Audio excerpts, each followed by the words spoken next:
Malaysia show முடிச்சிட்டு Singapore artist எல்லாம் பஸ்ல போறாங்க. ஆனா அவர் என்ன சொன்னாரு, டான்சர்ஸ் பஸ்ல வர வேண்டாம், ஆடி ஆடி கால் வலிக்க சொல்லிட்டு எங்களுக்கெல்லாம் மலேசியா டு சிங்கப்பூர் ஃபிளைட் கொடுத்தாரு.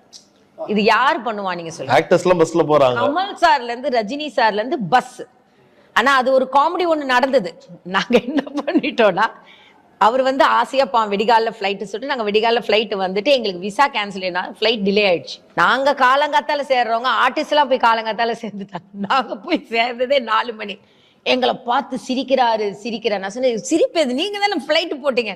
இல்ல மாஸ்டர், நீங்க ரெஸ்ட் எடுக்கணும், ஃபிளைட் டிக்கெட் போட்டேன். நீங்களே இவ்வளவு லேட்டா வந்துட்டீங்க. ஸ்டேஜுக்கு தான் போனோம். ஸ்டேஜ் ரிஹர்சல் அப்போ கூட மாஸ்டர் ரெஸ்ட் எடுங்க.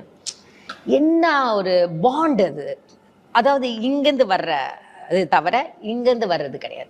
சாப்பிட்டாங்களா பசங்க, ஐயோ ஃபிளைட்ல இருந்து ஏதாவது சாப்பிட்டாங்களா அப்படி இப்படின்னா. ஆனா அந்த பர்சன் டான்சர்ஸ் கஷ்டப்படக்கூடாது.